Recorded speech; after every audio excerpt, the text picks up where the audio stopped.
आइए मेरे प्यारे मित्रों, आइए।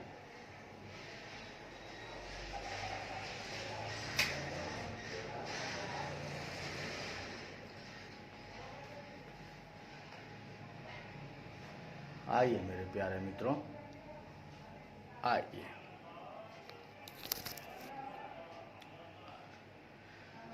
आइए मेरे प्यारे मित्रों, आइए।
आइए मेरे प्यारे मित्रों, आइए।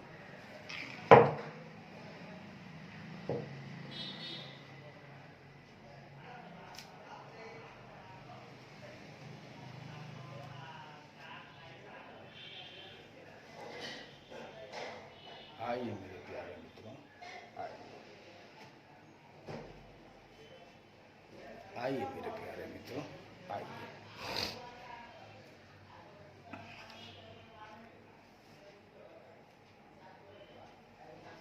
आइए मेरे प्यारे मित्रों, आइए। चर्चा हम कर रहे थे मित्रों, हमारी चर्चा थी अंतर की बात हम लोग कर रहे थे कि नेचर ऑफ परचेज में और नेचर ऑफ मर्चेंट में क्या अंतर है। अमालगमेशन जब हम करने चलते हैं तो दोनों में क्या फर्क है। आइए मेरे प्यारे मित्रों, अब हम बात करते हैं शेयर होल्डर्स ऑफ ट्रांसफेरड कंपनी। अब डिस्टिंक्शन का पहला आधार लिए थे transfer of asset and liabilities, और दूसरा ले रहे हैं हम लोग शेयर होल्डर्स ऑफ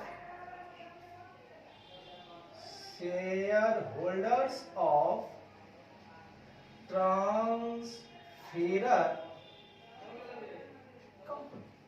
मतलब कि ट्रांसफेरर जो कंपनी है उसके शेयर होल्डर्स का क्या होगा, उसका क्या नियम है। तो सुनिए, मर्जर तभी कहलाएगा जब 90% जो है ना वो ट्रांसफरी कंपनी का शेयर होल्डर बन जाएगा। देखिएगा, equity shareholders holding 90% equity shares, 90% equity shares in transferor company,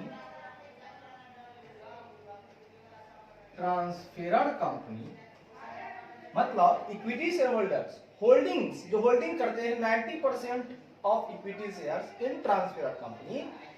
transferor company में जो इक्विटी शेयर्स होल्ड करते हैं 90% share become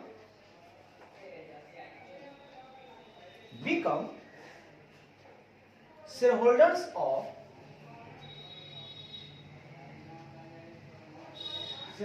of transferee company. वो क्या हो जाएंगे, ट्रांसफरी कंपनी के शेयर होल्डर्स हो जाएंगे 90%। लेकिन यहां कोई जरूरत नहीं है, equity share holders need not become, यहां पर equity shareholders need not become need not become shareholders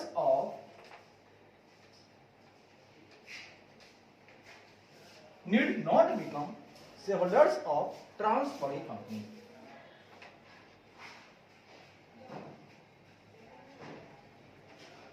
आगे समझने वाला बात। चल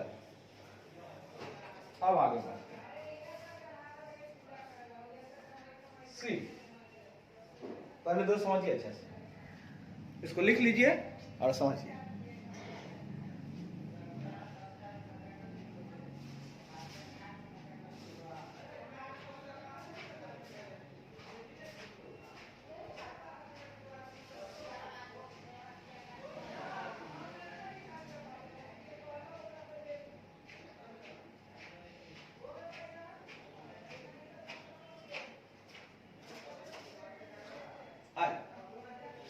तीसरा अंतर देखते हैं मित्रों। तीसरा अंतर है परचेज कंसिडरेशन। सुनिएगा क्या होता है इसका। Purchase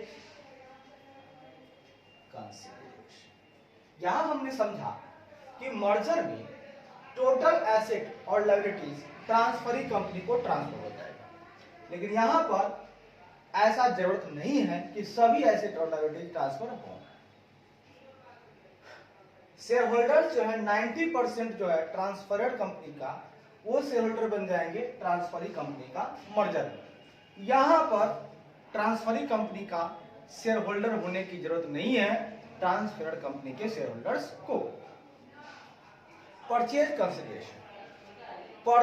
consideration is discharge. यहां पर क्या डिस्चार्ज होगा सुनिए। Purchase consideration is discharged wholly by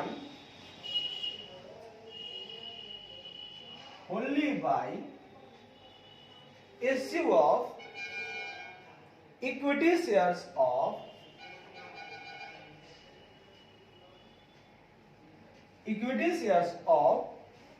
transferring company.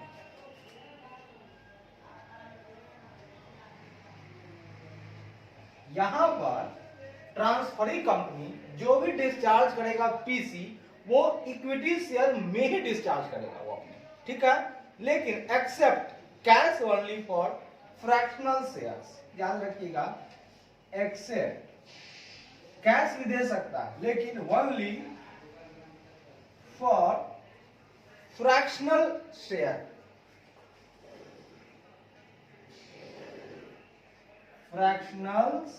shares, ठीक है। अब यहां आइए, PC need not be discharge wholly by issue of equity. यहां कोई जरूरत नहीं है।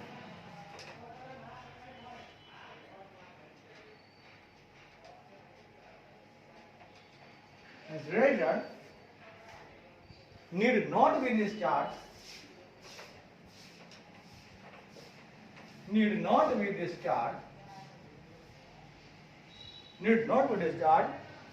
wholly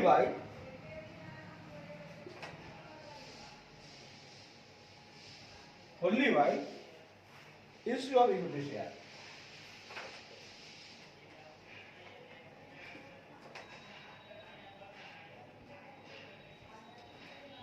ध्यान रखिए मित्रों।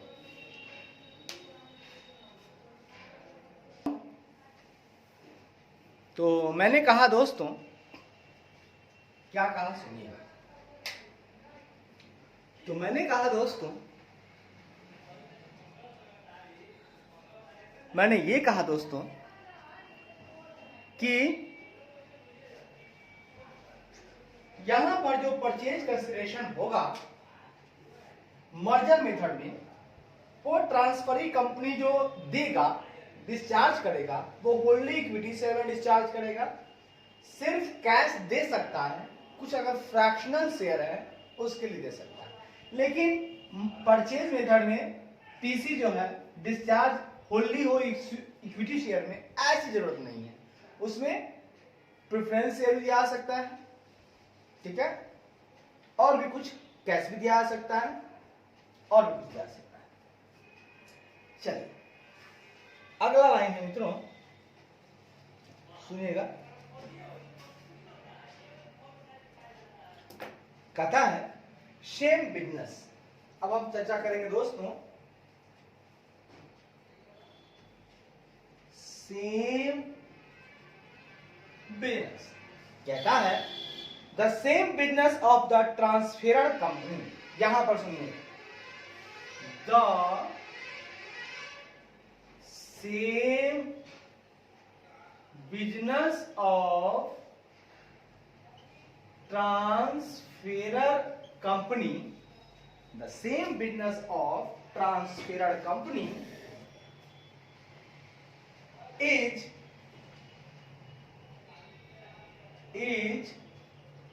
intended to be carried on by the transferee company। यहां क्या कह दिया sir?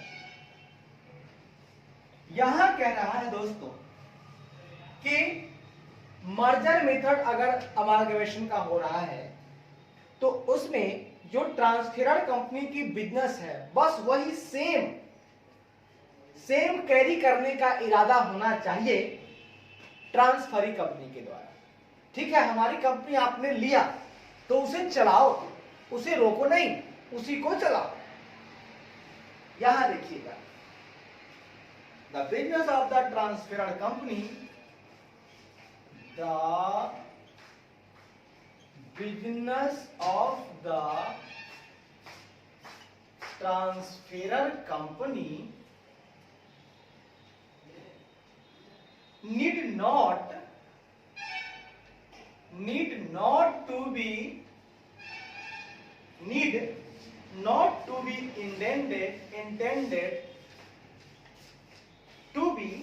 intended to be carried on by the transferee company, by the transferee company।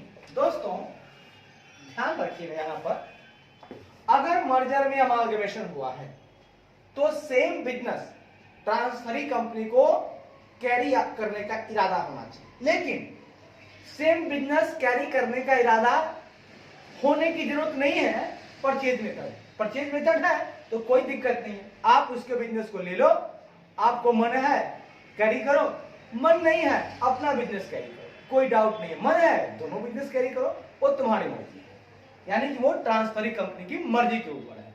या ट्रांसफरी कंपनी अपनी बिजनेस को कैरी कर सकता है, या ट्रांसफर की कैरी कर सकता, या दोनों को मिलाकर कैरी कर सकता है। लेकिन यहां पे ट्रांसफरी कंपनी को मर्जर मेथड में सेम बिजनेस को कैरी करते होना चाहिए। आइए मित्रों, आप सुनिएगा मित्रों, आगे अब आइएगा मित्रों, आगे बढ़ते हैं। ठीक है, अब आइएगा मित्रों, आगे बढ़ते हैं। अंतर का आधार हम लोग समझ रहे हैं, एकदम प्यार समझेंगे मित्रों, एकदम देहाती भाषा में समझेंगे, कोई दिक्कत वाली बात नहीं। ठीक है मित्रों, कोई दिक्कत वाली बात नहीं है। आइए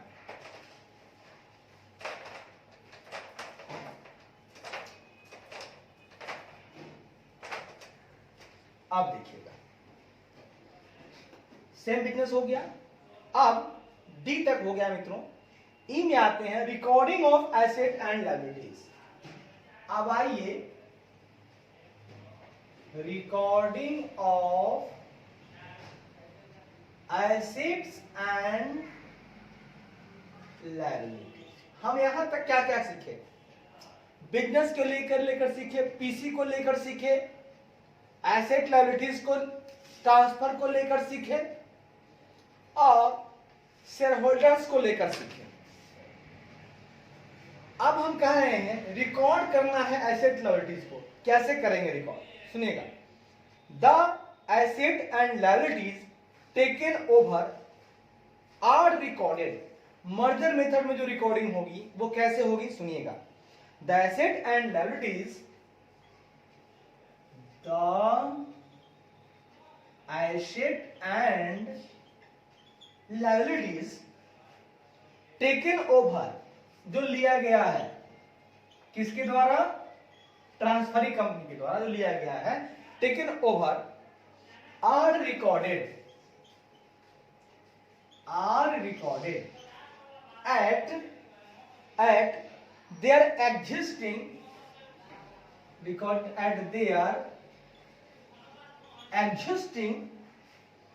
carrying amount।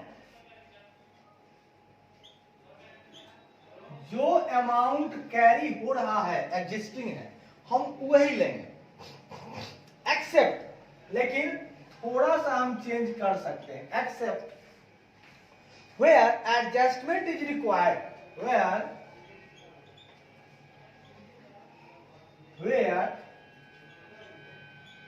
adjustment is required, जहां एडजस्टमेंट को रिक्वायर करने की जरूरत है, to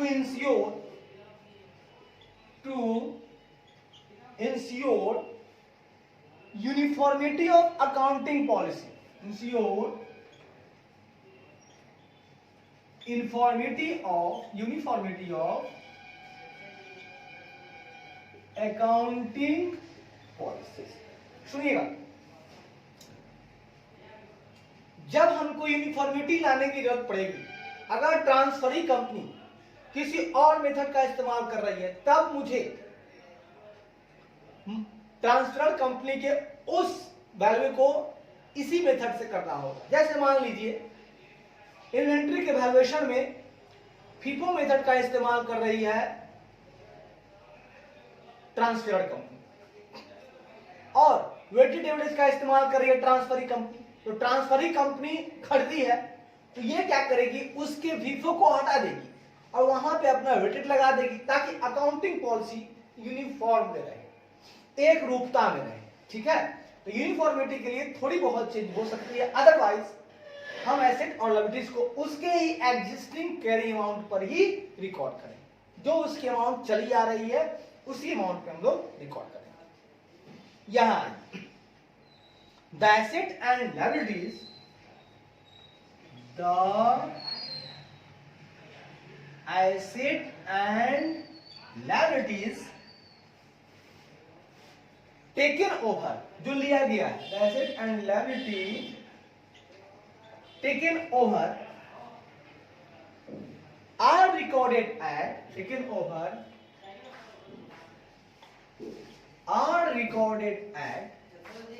हाँ सर जी,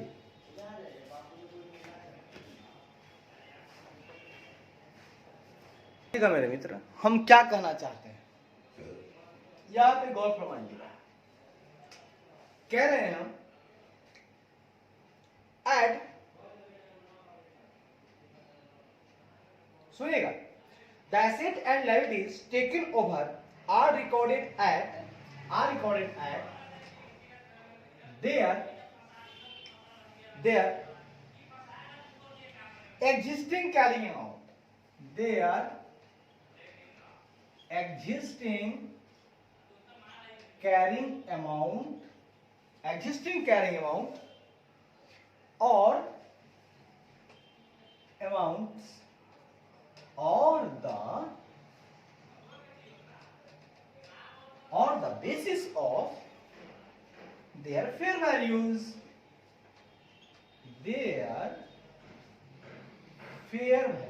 इसका मतलब समझिएगा। यहां हम कहना चाहते हैं परचेज मेथड, जिसका फेयर वैल्यू दिया है एसेट या लायबिलिटीज का, उसका फेयर वैल्यू ले लो। अगर फेयर वैल्यू नहीं दिया हो दोस्तों, उसका आप एग्जिस्टिंग कैरिंग अमाउंट ले लो, यानी कि दोनों ले सकते हो। यहां पे तुम्हें सिर्फ और सिर्फ एग्जिस्टिंग लेना होगा, फेयर वैल्यू दिया हुआ है मत लेना। सिर्फ यूनिफॉर्मिटी लाने के लिए चेंज करना हो कर लेना। लेकिन यहाँ पे सिर्फ और सिर्फ एग्जिस्टिंग कैरिंग अमाउंट ही लेना। लेकिन यहाँ पे परचेज मेथड में एग्जिस्टिंग कैरिंग अमाउंट ले सकते हो और साथ ही साथ फेयर वैल्यू ले सकते हो। क्योंकि लेना तो फेयर वैल्यू है, लेकिन जिस एसेट लायबिलिटीज का फेयर वैल्यू नहीं दिया हुआ उसका हम लोग लेंगे एग्जिस्टिंग कैरिंग अमाउंट। आइए लास्ट है दोस्तों मेथड ऑफ अकाउंटिंग। अकाउंटिंग का मेथड क्या है दोस्तों? Method of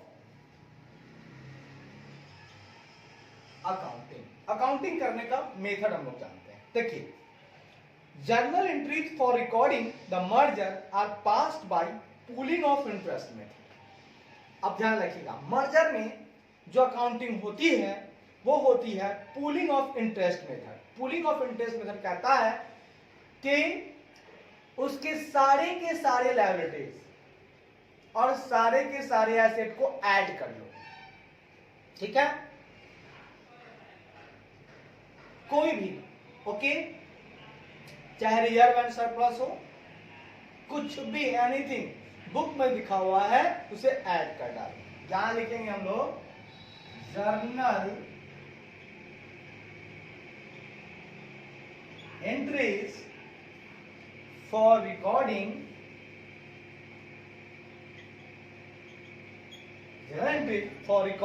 the merger or recording the merger are passed by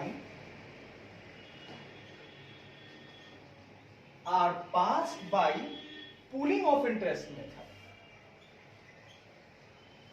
Pooling of interest method. यहां पे क्या लगाएंगे दोस्तों? Pooling of interest method.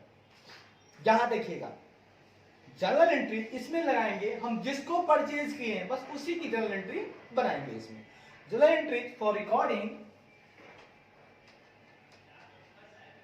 Journal entries for recording the purchase, journal entries for recording the purchase of,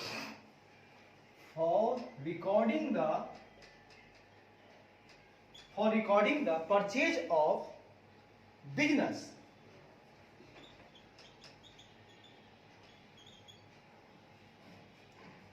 journal entries for recording the purchase of business are passed by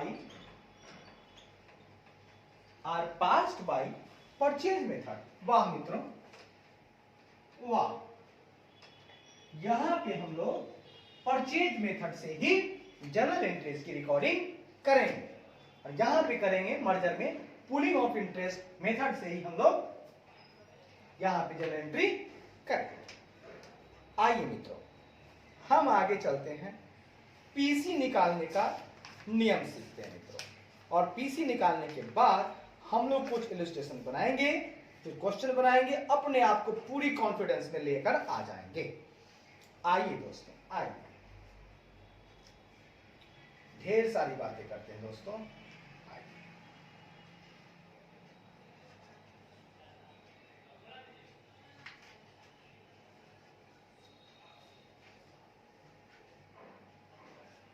आइए दोस्तों,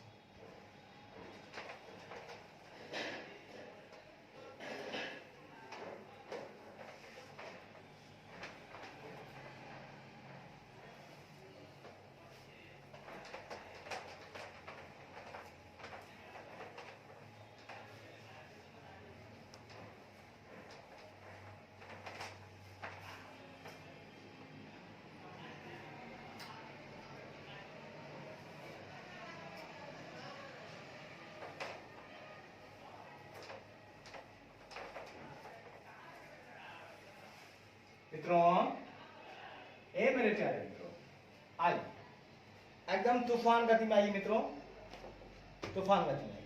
बाबा खोल दीजिए आप,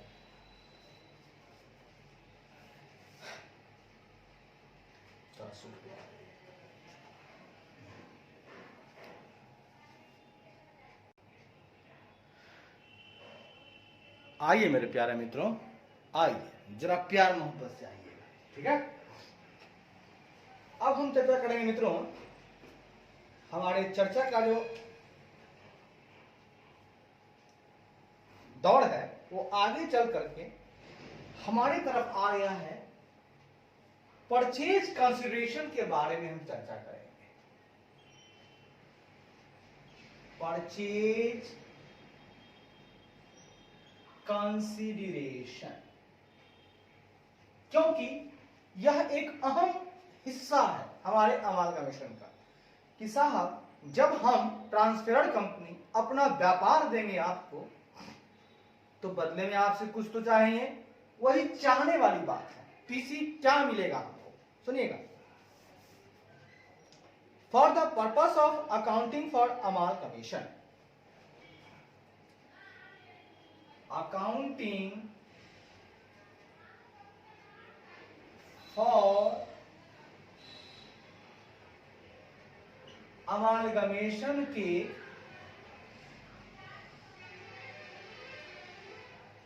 पर्पस के लिए we are essentially guided by, हम लोगों को आवश्यक रूप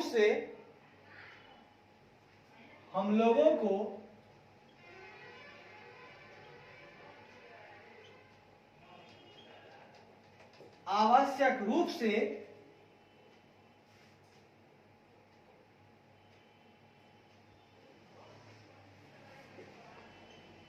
AS14 अकाउंटिंग फॉर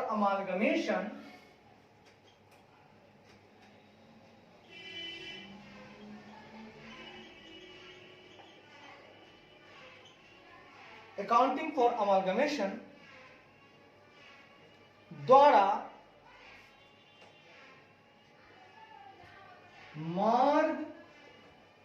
मार्गदर्शित किया गया है। क्या किया गया है? मार्गदर्शित किया गया है। तो कहता है किया गया AS14 का पारा 3G, सुनिएगा, AS14 का पारा 3G परचेज कंसिडरेशन को के टर्म को डिफाइन करता है। 3G परचेज कंसिडरेशन के टर्म को परिभाषित करता है निम्न रूपों में। कैसे परिभाषित करता है? कौन करता है? AS14 का पारा 3G, पारा 3 का G जो पारा है वो हमारा डिफाइन करता है पीसी को। कौन डिफाइन करता है? अरे पारा 3G मतलब कि पारा बढ़ गया, ए जी पारा 3G बढ़ गया, पारा 3G बढ़ गया, मतलब पारा जो है वो हमारा 3G बढ़ गया है। ठीक है, कितना बढ़ गया पारा? पारा 3G। वो हमारा इस टर्म को डिफाइन करता है पीसी को। वो क्या कहता है? इस प्रकार करता है, aggregate of the shares and other securities issue. यह क्या है? कुल सकल है। क्या डिफाइन करता है कि शेयर और दूसरे सिक्योरिटीज जो इश्यू हुए हैं का कुल सकल है और किसी क्या है? तो जो भी शेयर और सिक्योरिटी इश्यू हुए हैं उसका ये कुल सकल है, और the payment made in form of cash or other asset by the transferring company to the shareholders of transferring company। और ये क्या है? और यह एक पेमेंट है जो कि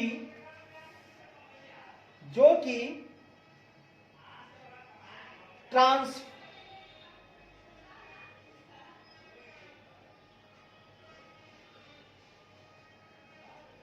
यह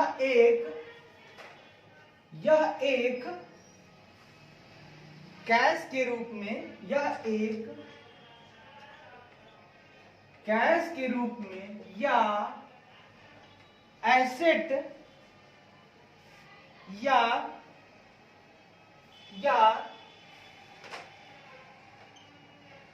दूसरे एसेट के रूप में एक पेमेंट है जो कि ट्रांसफरी कंपनी द्वारा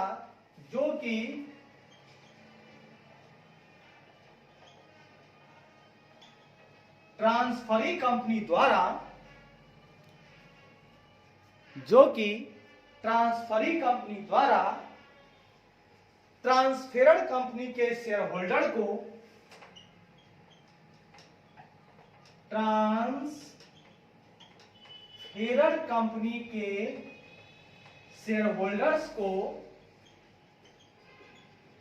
दिया जाता है। वाह, सही बात है। ट्रांसफेरर कंपनी देती है अपना एसेट लायबिलिटीज और बदले में ट्रांसफरी कंपनी जो देती है, ठीक है, क्या देती है? कैश देती है या दूसरा एसेट देती है पेमेंट के रूप में। किसको देती है? ट्रांसफर कंपनी को। देती कौन है? Transferee company. क्योंकि माल ली है वो, तो कैश कौन देगा? वही देगी। तो वो माल लेती है, बदले में कैश देती है और उसको क्या मिलता है? शेयर और दूसरे सिक्योरिटी जो इश्यू हुए हैं उसका कुल शकल है। मतलब कि ये सिक्योरिटी शेयर वगैरह इश्यू होता है, ट्रांसफर कंपनी देता है, ठीक है ना, और ट्रांसफरी कंपनी उसके बदले में पीसी देता है। अब हम बात करेंगे इन सिंपल वर्ड, साधारण शब्दों में।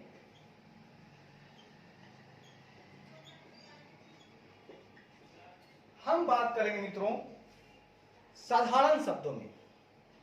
आइए ना, बिल्कुल साधारण भाषा में चलते हैं और देखते हैं।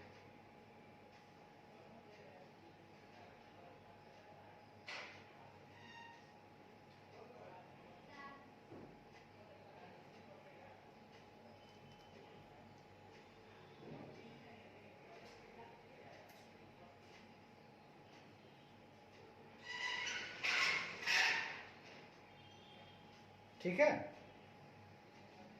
आइए।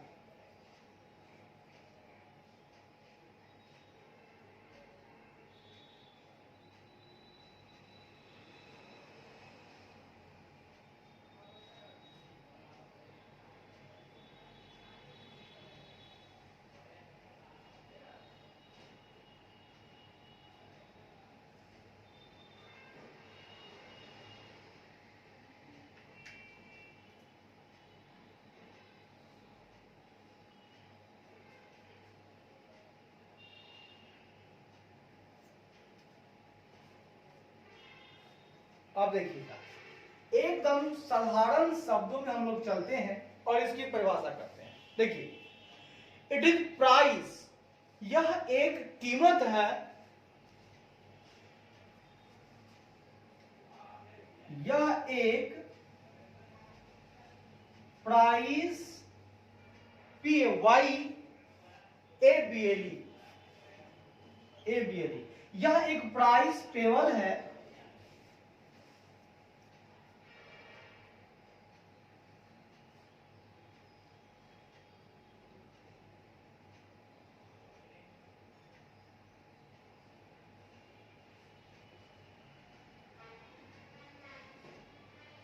यह एक प्राइस है जो कि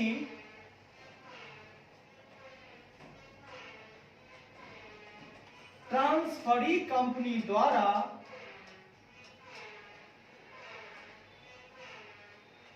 ट्रांसफेरर कंपनी को पेबल है, हाँ, for taking over the business of transferor company,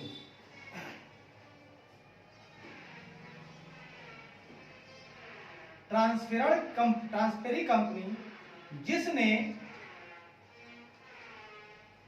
transferor company की बिजनेस को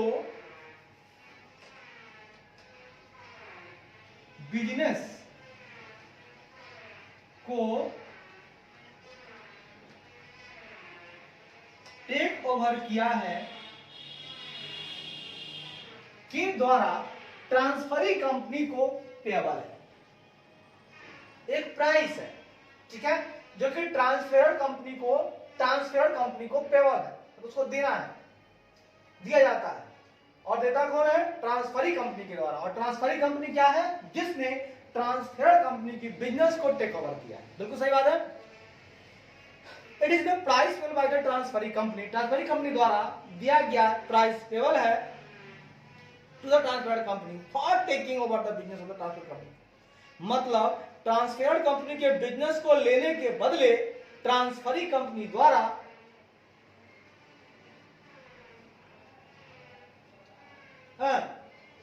इसको बोल सकते हैं, ट्रांसफरी के बिजनेस को लेने के बदले ट्रांसफेरर कंपनी के बिजनेस को लेने के बदले ट्रांसफरी कंपनी द्वारा ट्रांसफेरर कंपनी को दिया गया प्राइस ही परचेज कंसिडरेशन। बहुत बढ़िया। कहना चाहते हैं हम कि ट्रांसफेरर कंपनी के बिजनेस को लेने के बदले ट्रांसफेरर कंपनी द्वारा ट्रांसफेरर कंपनी को दिया गया प्राइस ही परचेज कंसिडरेशन। बहुत बढ़िया, बहुत शानदार। आगे बढ़ते हैं दोस्तों। आइए, बहुत शानदार। थोड़ा आगे बढ़ते हैं। और कहता है the important point to be noted here, यहां महत्वपूर्ण पॉइंट नोट किया गया है। यहां महत्वपूर्ण पॉइंट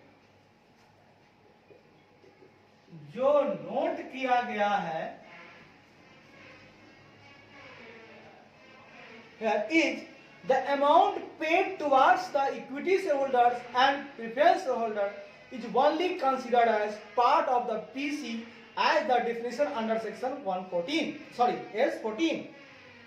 कहता है यहां महत्वपूर्ण पॉइंट जो नोट किया गया है वह क्या है, वो सुनिएगा। महत्वपूर्ण पॉइंट यह है कि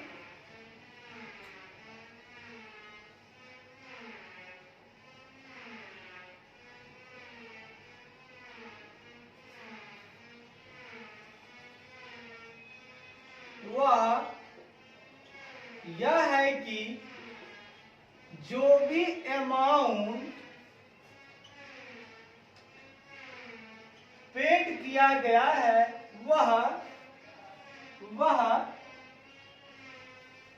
इक्विटी शेयरहोल्डर्स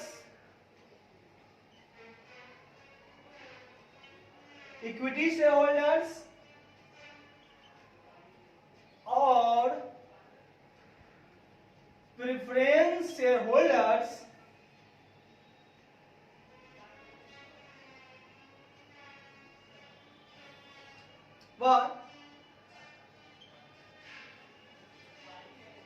के लिए सिर्फ पेड किया गया है। वह इक्विटी शेयरहोल्डर्स और प्रेफरेंस शेयरहोल्डर्स के लिए सिर्फ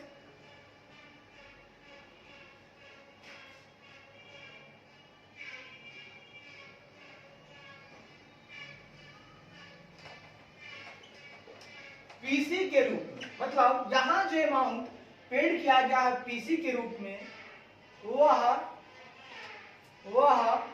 इक्विटी शेयरहोल्डर और प्रेफरेंस शेयरहोल्डर के लिए के लिए ही सिर्फ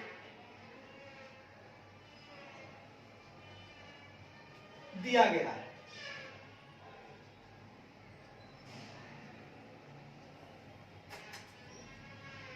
यह बात S14 के अंतर्गत परिभाषित है। बहुत अच्छी बात हमने बताई है यहाँ पे दोस्तों कि यहां जो पीसी दिया जाएगा, हम आपका डिवेंचर लेंगे, उसकी पीसी नहीं देंगे। इक्विटी, हमारा जो ट्रांसफरी कंपनी है वो क्या करेगी, वो बोलेगी भैया मैं जो भी आपको पीसी दे रहा हूं वो दे रहा हूं सिर्फ और सिर्फ आपके इक्विटी शेयर होल्डर्स के लिए और आपके प्रेफरेंस शेयर होल्डर्स के लिए। इसके अलावा किसी और के लिए मैं पीसी नहीं दूंगा आपको। ये हमारा S14 हमको डिफाइन करके बताता है। S14 कहता है और पारा 3G में इस टर्म को परिभाषित किया गया है। ठीक है, इस बात को समझ लीजिएगा। हेंस आगे बढ़ते हैं।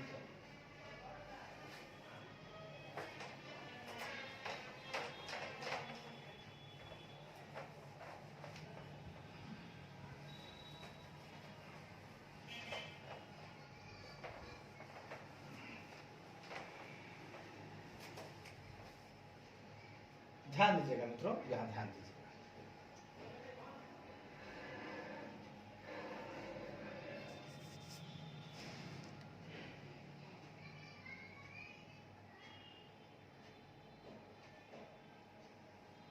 यहां ध्यान दीजिएगा। ठीक है मित्रों, कहता है चूंकि हेंस का मतलब होता है चूंकि it should be noted that यह नोट किया जाना, चूंकि यह नोट किया जाना चाहिए कि पीसी में इंक्लूड नहीं होता है कि परचेज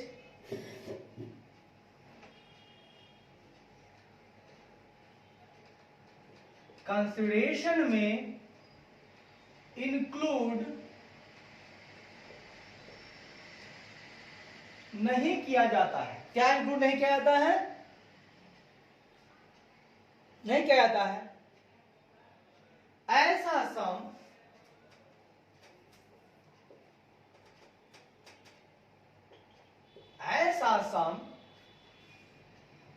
जो कि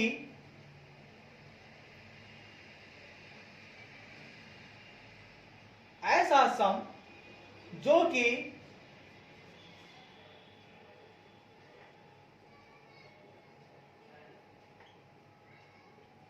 ट्रांसफरी कंपनी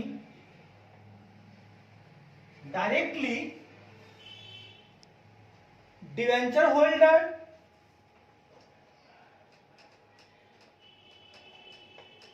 या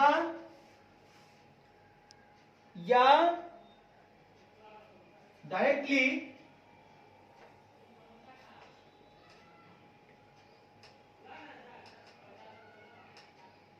ट्रांसफर कंपनी के डिवेंचर होल्डर या क्रेडिटर को पे करती है। दोस्तों यहां ध्यान दीजिएगा मित्रों, मैं क्या कहना चाहता हूं मित्रों, तो मैं कहना चाहता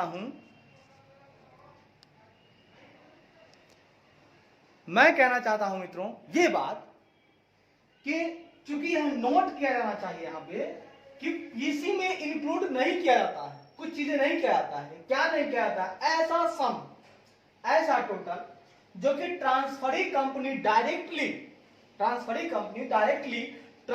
कंपनी के डिवेंचर होल्डर या क्रेडिटर को पे करती है, उसको हम लोग पीसी में ऐड नहीं करते हैं। If a certain liability of the transferor company has not been taken over by the transferring company. अगर एक निश्चित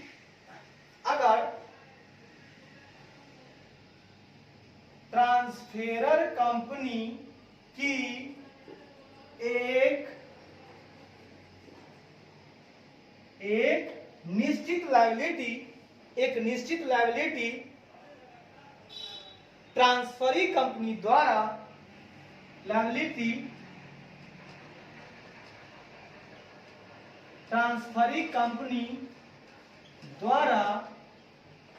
नहीं लिया जाता है। अगर ट्रांसफरर कंपनी की एक कोई निश्चित लायबिलिटी ट्रांसफरी कंपनी द्वारा नहीं लिया जाता है तो it will be discharge by the transfer. तो इसे ट्रांसफेरर कंपनी द्वारा ही डिस्चार्ज किया जाएगा। वाह, ठीक है, बहुत सही बात है कि अगर कोई ट्रांसफरी कंपनी नहीं लेता है साहब, अगर ट्रांसफरी कंपनी जो है नहीं लेता है लायबिलिटी ट्रांसफेरर कंपनी की, तो फिर क्या होगा? तब फिर ट्रांसफेरर कंपनी की लायबिलिटी है तो उसे ही डिस्चार्ज करना होगा, उसे देना होगा। वाह मेरे मित्रों, the purchase consideration can be computed in the following method. मित्रों, आज हम चर्चा करेंगे निम्नलिखित कुछ मेथड हैं जिनके द्वारा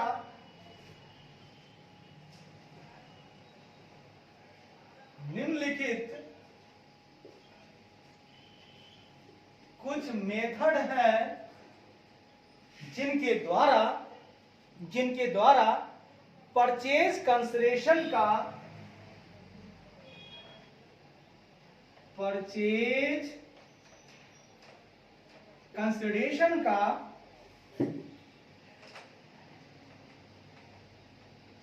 कंप्यूटेशन किया जा सकता है। बहुत बढ़िया, हम आपको कुछ मेथड बताएंगे जिस मेथड के द्वारा हम लोग पीसी निकाल सकते हैं। उसके मेथड पहले याद करवाऊंगा। मेथड है 4, बारी बारी से हम लोग समझेंगे मित्रों, लेकिन पहले हम लोग मेथड का नाम सुनते हैं। पहला लमसम मेथड भैया, लमसम मेथड भैया, लमसम मेथड। अरे लमसम मेथड भैया, लमसम मेथड भैया, लमसम मेथड।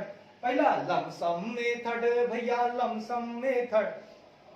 पहली जो मेथड है पीसी निकालने की वो है लमसम मेथड। लमसम मेथड कह सकते हैं उसे, लमसम यानी कि लमसम मेथड उसे हम लोग कह सकते हैं। पहला मेथड कौन है? Lump sum method. दूसरा है आपका नेट पेमेंट मेथड। क्या है दोस्तों? Net payment method. दूसरा, अरे नेट पेमेंट मेथड भैया, नेट पेमेंट मेथड भैया, net payment method. Lump sum method भैया, lump sum method. Net payment method भैया, नेट पेमेंट मेथड। तीसरा नेट एसेट मेथड, तीसरा नेट एसेट मेथड, तीसरा नेट एसेट मेथड, तीसरा net asset method. Lump sum method भैया, lump sum method भैया, lump sum method. Net payment method भैया, net payment method. अरे net asset method भैया, नेट एसेट मेथड। और लास्ट है आपका इंट्रिंसिक वैल्यू और share exchange method. Intrinsic value या इंट्रिंसिक वैल्यू और शेयर एक्सचेंज मेथड। और शेयर एक्सचेंज मेथड, 4 मेथड है। इंट्रिंसिक वैल्यू या share exchange method, intrinsic value या share exchange method, intrinsic value या share exchange method, intrinsic value या share exchange method, intrinsic value या share exchange method, intrinsic value या share exchange method, intrinsic value या share exchange method, intrinsic value या share exchange method, intrinsic value या share exchange method, intrinsic value या share exchange method, intrinsic value या share exchange method, intrinsic value या share मतलब मेरे मित्रों यहां पे हमारे पास पीसी निकालने के लिए हमारे AS14 ने 4 मेथड दिया है। पहला दिया है लमसम मेथड, दूसरा दिया है नेट पेमेंट मेथड, तीसरा दिया है नेट एसेट मेथड और चौथा दिया है इंट्रिंसिक वैल्यू या share exchange method. Intrinsic value या शेयर एक्सचेंज मेथड हम लोग बारी बारी से चारों मेथड को पढ़ेंगे और उसके हिसाब से हम लोग क्वेश्चन को डील करेंगे मित्रों। कोई डाउट? आगे बढ़ो, आगे बढ़ो।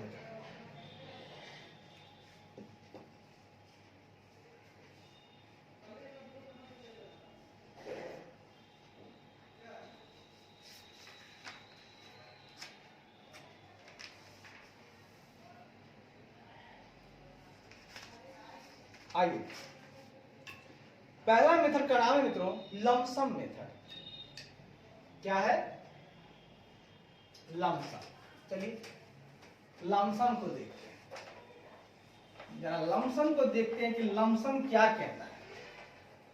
ठीक है, लमसम क्या कहता है जरा इस पे हम लोग ध्यान दें। पहला मेथड है लमसम मेथड। लमसम ये कहता है अंडर दिस मेथड, इस मेथड के अंतर्गत, इस मेथड के अंतर्गत the transferee company agrees to pay a lump sum या fix amount to shareholders of the transferee company. ठीक है, इस मेथड के अंतर्गत ट्रांसफेरर कंपनी के शेयर होल्डर्स को, ट्रांसफेरर कंपनी के शेयर होल्डर्स को, ट्रांसफेरर कंपनी के शेयर होल्डर्स को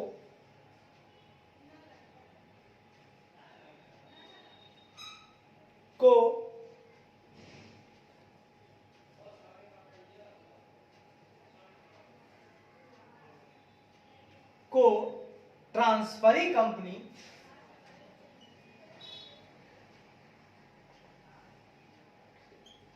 एक लमसम या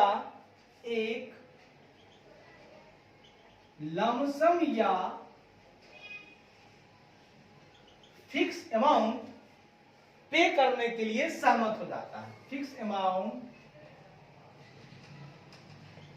पे करने के लिए सहमत हो जाता है।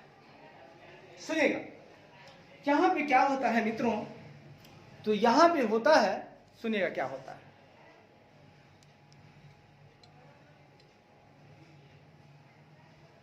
यहां पे क्या होता है लमसम मेथड में कि इस मेथड के अंतर्गत जो हमारा ट्रांसफेरर कंपनी है ना, उसके शेयर होल्डर को, जो ट्रांसफरी कंपनी है, वो क्या कहता है कि साहब चूंकि हम आपसे आपके एसेट को लिया है, आपके लिवरेज को लिया है, तो उसके बदले में मैं आपको एक लमसम या फिक्स अमाउंट पे कर दूंगा। 80,000, 8 लाख, 10 लाख मैं इसका दे दूंगा। ये हुआ लमसम, बड़ा ही साधारण, बड़ा ही आसान। चल, दूसरा है नेट पेमेंट मेथड। ये क्या है सुनिएगा, नेट पेमेंट मेथड ये कहता है अंडर दिस मेथड, इस मेथड के अंतर्गत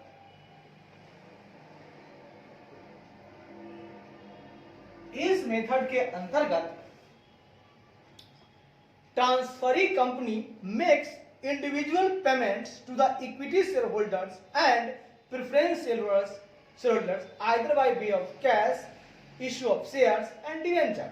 इस मेथड के अंतर्गत ट्रांसफरी कंपनी इंडिविजुअली पेमेंट करता है। अंतर्गत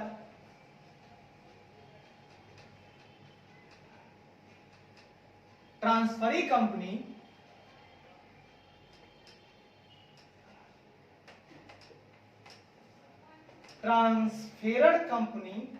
के इक्विटी शेयरहोल्डर्स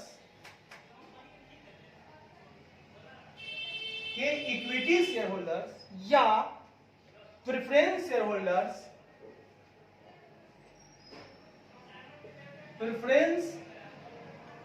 शेयरहोल्डर्स को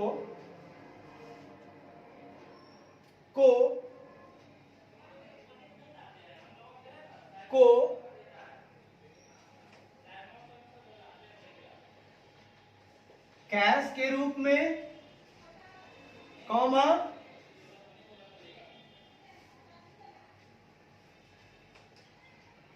शेयर इशू करके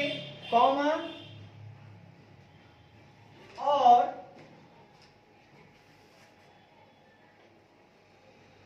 डिवेंचर के रूप में इंडिविजुअली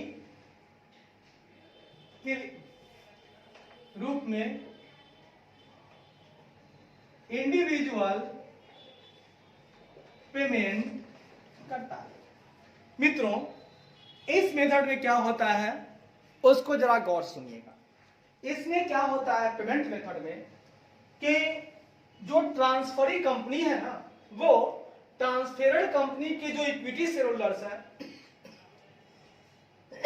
या प्रेफरेंस शेयरहोल्डर्स हैं उनको कैश के रूप में, मतलब ट्रांसफर्ड कंपनी का दो हो सकता है, इक्विटी शेयरहोल्डर या प्रेफरेंस शेयरहोल्डर। पीसी किसको दिया जाता है? या तो इक्विटी शेयरहोल्डर को या प्रेफरेंस शेयरहोल्डर को, तीसरा किसी को नहीं दिया जाता है।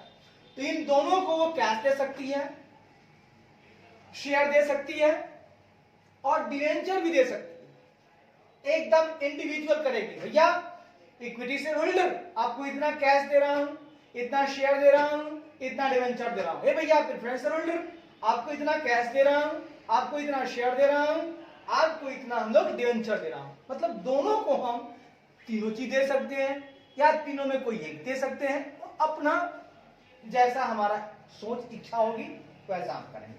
क्वेश्चन बताएगा कि उसको क्या क्या दिया है, तब हम मान लेंगे। क्वेश्चन लिखा रहेगा कि इक्विटी शेयरहोल्डर को ऐसे ऐसे दिया गया, प्रेफरेंस शेयरहोल्डर को ऐसे ऐसे दिया गया, तो हम मानेंगे वहां पर कि पीसी निकालने के लिए नेट पेमेंट मेथड है। अगर हमको लमसम अमाउंट दिया रहेगा हम मानेंगे वहां लमसम मेथड है। ठीक है साहब। अब आइए तीसरा मेरे पास है नेट एसेट मेथड। तीसरा क्या है मित्रों? Net asset method. ये क्या कहता है सुनिएगा। नेट एसेट मेथड क्या कहता है? अंडर दिस मेथड, इस मेथड के अंतर्गत, इस मेथड के अंतर्गत the PCs arrived based on value of asset less the outside liabilities. कहता है इस मेथड के अंतर्गत हमें पीसी प्राप्त होता है, हमें निम्न आधार पर पीसी प्राप्त, इस मेथड के अंतर्गत हमें निम्न आधार पर, हम निम्न आधार से परचेज कंसिडरेशन तक पहुंचते हैं। कैसे पहुंचते हैं? तो value of asset value of assets जो होता है उसमें से लेस कर देते हैं हम लोग the outside liabilities, less the outside liability. दोस्तों एसेट की वैल्यू करते हैं, उसमें से आउटसाइड लायबिलिटीज घटा देते हैं। आउटसाइड लायबिलिटीज में हम लोग एक चीज को छोड़ देते हैं, एक्सक्लूडिंग, इसको हटा देते हैं, इसको नहीं लेते हैं, इसको नहीं घटाते हैं। Share capital and reserve, excluding share capital and reserve. मित्रों एसेट की वैल्यू में से ये दोनों मत घटाइएगा, ना शेयर कैपिटल घटाइएगा और ना रिजर्व घटाइएगा, सिर्फ घटाइएगा आउटसाइड लायबिलिटीज। इन दोनों को घटाने की जरूरत नहीं है एसेट में से, ठीक है, ठीक है।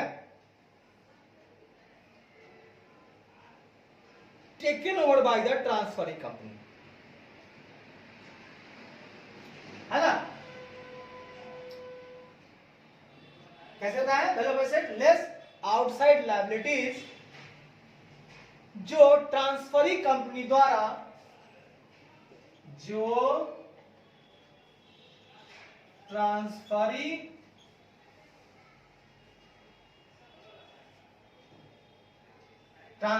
कंपनी द्वारा टेक ओवर किया जाता है। मतलब कि ट्रांसफरिंग कंपनी जो टेक ओवर करती है वैल्यू ऑफ एसेट, उसमें से आउटसाइड लायबिलिटीज को घटा देते हैं हम लोग, तो वही पीसी हम लोग, ये जो है ट्रांसफरिंग कंपनी, वो किसको दे देती है? ट्रांसफेरर कंपनी को। पीसी तो हमेशा मिलता है ट्रांसफेरर कंपनी को, सही बात है। अब सुनिएगा, एएस 14 के अनुसार, एएस 14 के अनुसार क्या है सुनिएगा, अनुसार value of assets and liabilities shall be at the value as agreed between the two parties. वाह वाह भैया वाह। एएस 14 कहता है कि एसेट और लायबिलिटीज की जो वैल्यू है ना, के अनुसार दोनों पार्टी के बीच जो वैल्यू एग्री हुई है, अनुसार दोनों पार्टी के बीच एसेट्स तथा लायबिलिटीज की जो वैल्यू एग्री हुई है, वही एसेट और लायबिलिटीज की वैल्यू होगी। वही एसेट्स तथा लायबिलिटीज की वैल्यू होगी। इस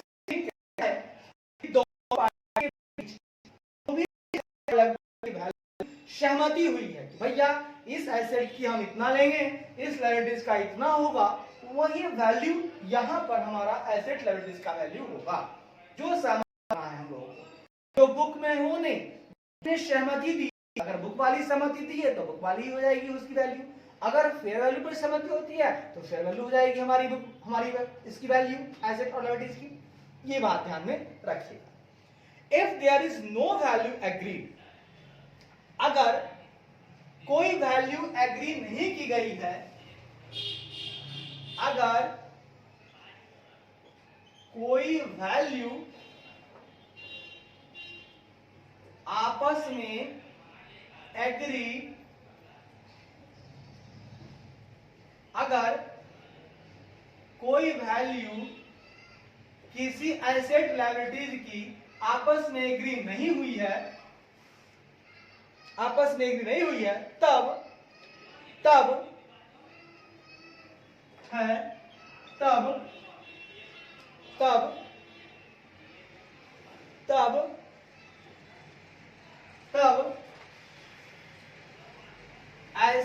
और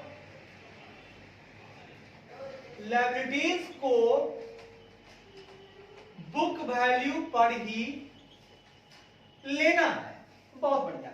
अगर कोई वैल्यू किसी एसेट या लायबिलिटीज की आपस में एग्री नहीं हुई, भैया कितना में लेना देना है, तो उस हालात में उस एसेट या लायबिलिटीज का हम लोग बुक वैल्यू ही लेंगे।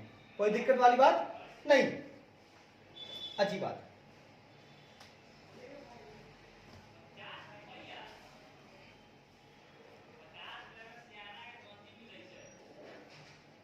आइए मेरे प्यारे मित्रों, आइए एकदम नाचते गाते मुस्कुराते।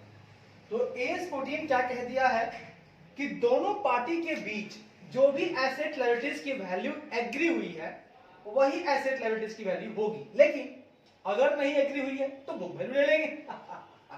चलिए तीसरा पॉइंट का आगे फिर हम देखेंगे, अभी तीसरा पॉइंट बचा हुआ है, यानी कि नेट एसेट मेथड में ही हम लोग अभी बहेंगे। ठीक है, सुनिए, आइए एकदम प्यार से आते हैं। कहता है the purchase consideration essentially depends upon the fair value of its element. कहता है परचेज कंसिडरेशन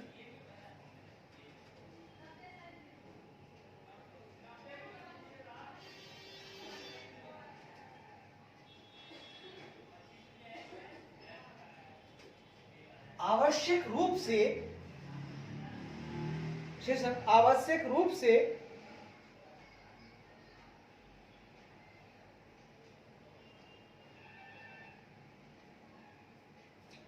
रूप से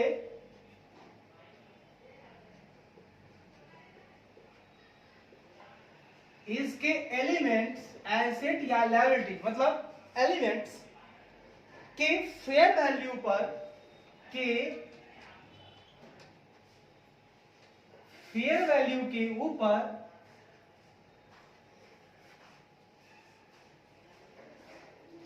डिपेंड करता है। ये कहना चाहता है कि जो परचेज कंसिडरेशन वो आवश्यक रूप से एलिमेंट्स यानी एसेट या लायबिलिटीज के फेयर वैल्यू के ऊपर डिपेंड करता है। हाँ, एसेंशियली आवश्यक रूप से तो वहां डिपेंड करता है। ठीक है, ठीक है, करता है। फॉर एग्जाम्पल उदाहरण के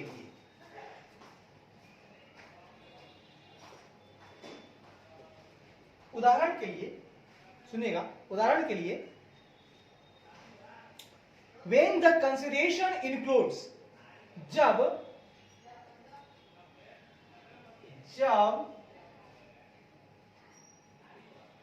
कंसिडरेशन में इंक्लूड होता है सिक्योरिटीज, कंसिडरेशन में सिक्योरिटीज इंक्लूड होता है, तब तो the value fixed by the statutory auditor may be taken as the fair value। तो तब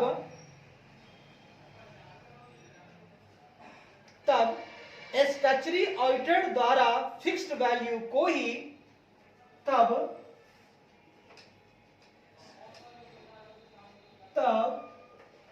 स्टैच्यूटरी ऑडिटर द्वारा फिक्स्ड की गई वैल्यू को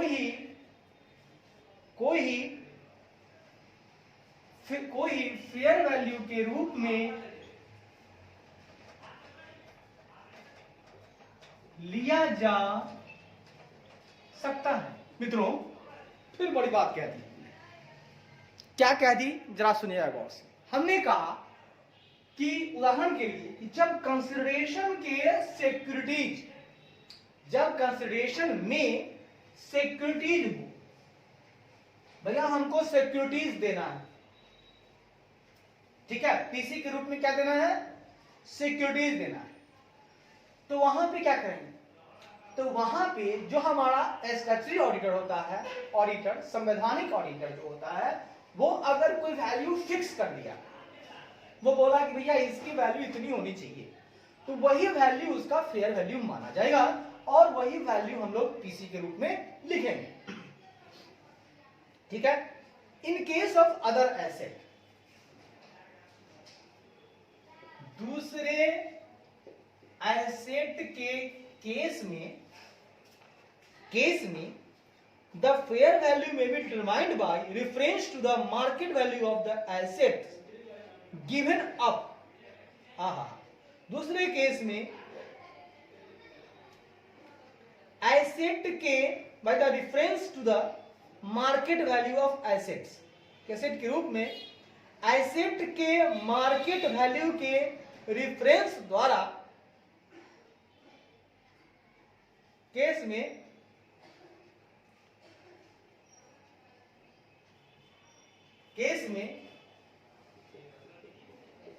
दिए गए एसेट के मार्केट वैल्यू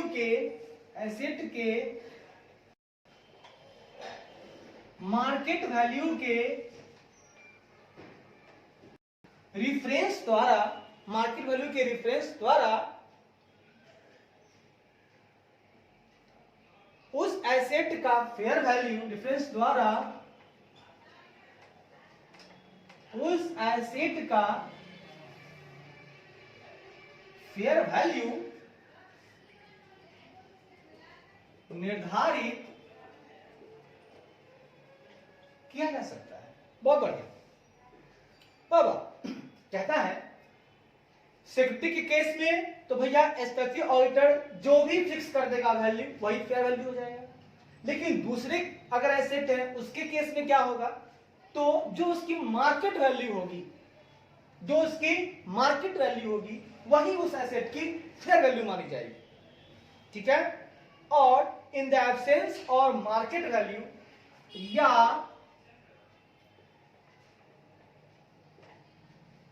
मार्केट वैल्यू के अनुपस्थिति में, अगर मार्केट वैल्यू नहीं है तो स्थिति में net book value of the asset are considered.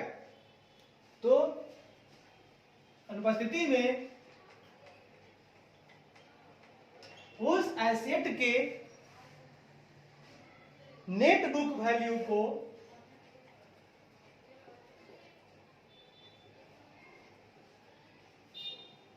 Net book value यानी कॉस्ट लेस एक्यूमुलेटेड डिप्रिसिएशन, यानी कॉस्ट लेस एक्यूमुलेटेड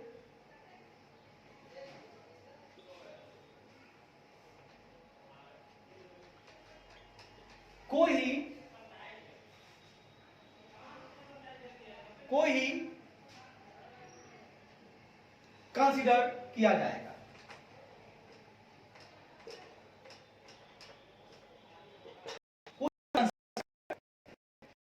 किया जाता है।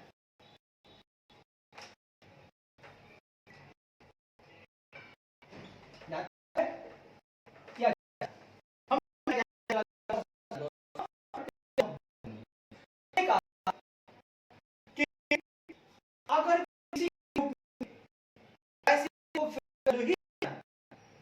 लेकिन अगर हम किसी से ना तो वहां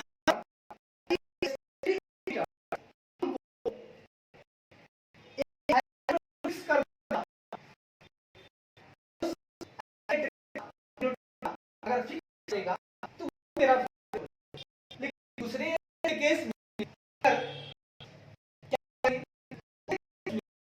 उस एसेट का मार्केट वैल्यू ले लेंगे और मार्केट वैल्यू वही हम उसका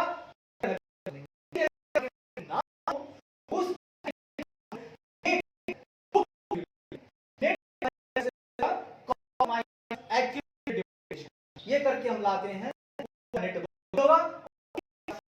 माना जाए। अब लास्ट मेरे पास है मित्रों इंट्रिंसिक वैल्यू का, सुनिएगा लास्ट मेरे पास, उस पर गौर फरमाइएगा। लास्ट मेरे पास चौथा नंबर इंट्रिंसिक वैल्यू या शेयर एक्सचेंज मेथड। इंट्रिंसिक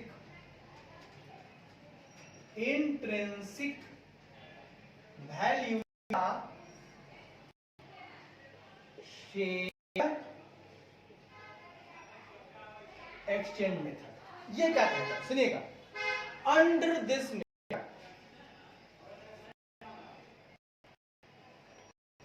इस मेथड के अंतर्गत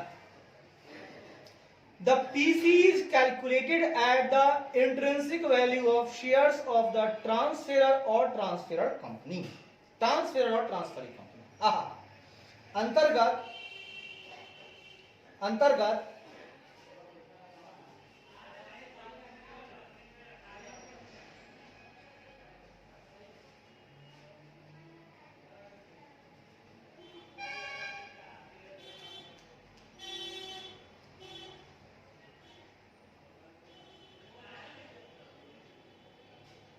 अंतर्गत ट्रांसफेरर और ट्रांसफरिंग कंपनी,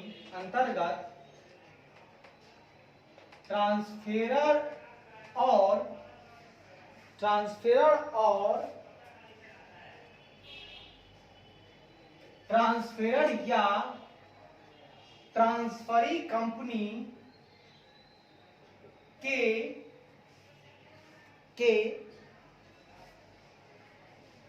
शेयर के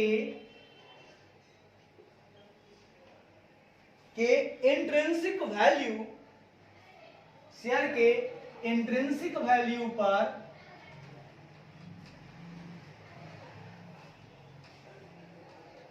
परचेज कंसिडरेशन का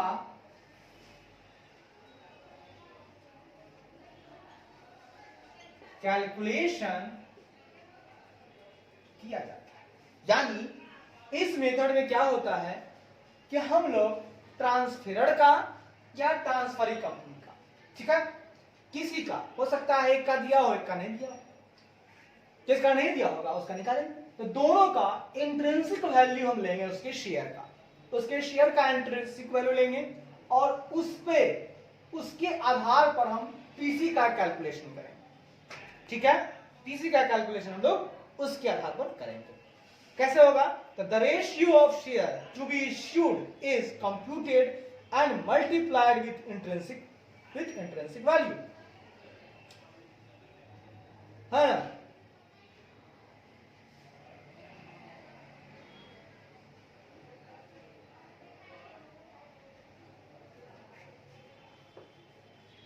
देखिएगा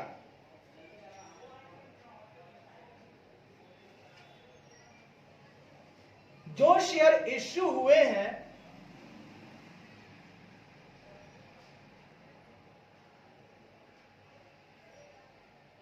सुनेगा, जो शेयर इश्यू हुए हैं उसका रेशियो कंप्यूट किया जाएगा, अच्छी बात है। जो हम लोग शेयर इश्यू किए हैं उससे उसका रेशियो कंप्यूट करेंगे कि कितना के बदले हमने कितना दिया, ठीक है। कोई शेयर इश्यू किया है, इतना शेयर था मेरे पास, हमने उतना दिया, तो उसका एक रेशियो कंप्यूट करेंगे और उसे इंट्रिंसिक वैल्यू के साथ मल्टीप्लाई करेंगे और उसे इंट्रिंसिक वैल्यू के साथ मल्टीप्लाई करेंगे। अच्छी बात है, कर लेंगे, मल्टीप्लाई कर देंगे। उसके बाद total share capital of the transferor company shall be divided by the total number of shares. उसके बाद ट्रांसफेरर कंपनी के टोटल शेयर कैपिटल को करेंगे, दूसरा पॉइंट ट्रांसफेरर कंपनी के टोटल शेयर कैपिटल को टोटल नंबर ऑफ शेयर के द्वारा शेयर से डिवाइड करेंगे, को टोटल नंबर ऑफ शेयर से डिवाइड करेंगे। ठीक है, ट्रांसफेरर कंपनी, ठीक है ना, उसका जो टोटल शेयर कैपिटल है, क्योंकि हमको उसी का देना है, तो ट्रांसफेरर कंपनी का जो टोटल शेयर कैपिटल होगा उसको हम लोग टोटल नंबर ऑफ शेयर से डिवाइड करेंगे। ठीक है, sometime adjustment may have to be made in the PC in the light of one or more future events। ठीक है, in the light of रखते हुए कभी कभी, क्या लिखिएगा, sometimes कभी कभी एक या एक से अधिक फ्यूचर इवेंट्स को ध्यान में रखते हुए कभी कभी एक या एक से अधिक फ्यूचर इवेंट्स को ध्यान में रखते हुए एक या एक से अधिक फ्यूचर इवेंट्स को एक या एक से अधिक फ्यूचर इवेंट्स को ध्यान में रखते हुए अधिक फ्यूचर इवेंट्स को ध्यान में रखते हुए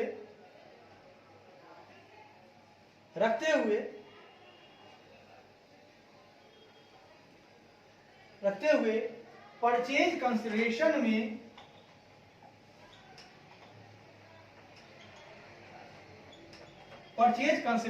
में एडजस्टमेंट करने की जरूरत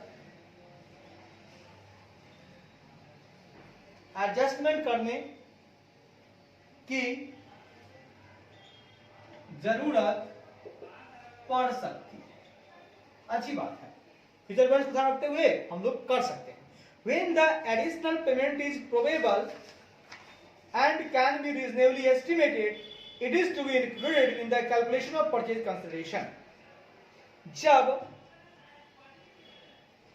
एडिशनल पेमेंट प्रोबेबल हो, जब एडिशनल पेमेंट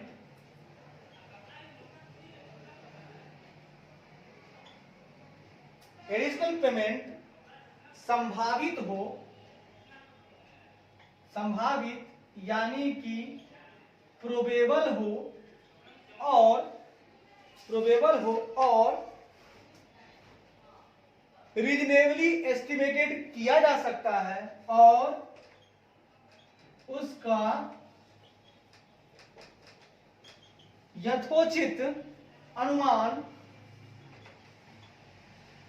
मतलब रीजनेबली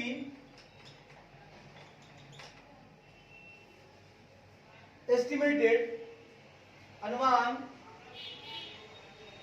लगाया जा सकता हो, तो पीसी कैलकुलेशंस करते समय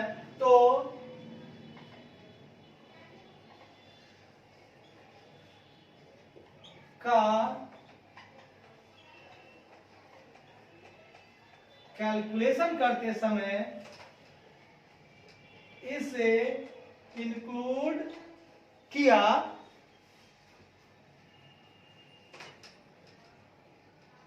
जाएगा, बहुत बढ़िया मित्रों, बहुत बढ़िया। हमने क्या कह दिया मित्रों, सुनिएगा, हमने कहा कि कभी कभी एक या एक से अधिक फ्यूचर इवेंट्स को ध्यान में रखते हुए पीसी में एडजस्टमेंट करने की पड़ सकती है। एकदम फिक्स नहीं है, हो सकता है अगर कोई एडिशनल पेमेंट संभावित है कि देना है और उसका यथोचित अनुमान भी लग रहा है, तो पीसी कैलकुलेशन करते समय इसे हम लोग ले लेंगे कि हमको इसको देना है। इंट्रिंसिक वैल्यू में होता क्या है, इस मेथड के अंतर्गत ट्रांसफेरर या ट्रांसफरी कंपनी के शेयर को इंट्रिंसिक वैल्यू पर परचेज कंसेशन कैलकुलेशन किया जाता है। इसके शेयर के इंट्रिंसिक वैल्यू पर। जो शेयर इश्यू हुए हैं उसका रेशियो निकाल लीजिए और उसे इंट्रिंसिक वैल्यू के साथ मल्टीप्लाई कर दीजिए। इंट्रिंसिक वैल्यू से उसको हम लोग गुणनफल कर देंगे। उसके बाद ट्रांसफर्ड कंपनी के टोटल कैपिटल को टोटल नंबर ऑफ शेयर से डिवाइड कर देंगे। कभी कभी एक से अधिक फ्यूचर इवेंट्स को ध्यान में रखते हुए पीसी को एडजस्टमेंट करके पड़ सकती है। जब एडिशनल पेमेंट संभावित हो और उसका यथोचित अनुमान लगाया जा सकता है तो परचेज कंसेशन का कैलकुलेशन करते समय इसे इंक्लूड किया जा सकता है। धन्यवाद, बहुत बहुत धन्यवाद।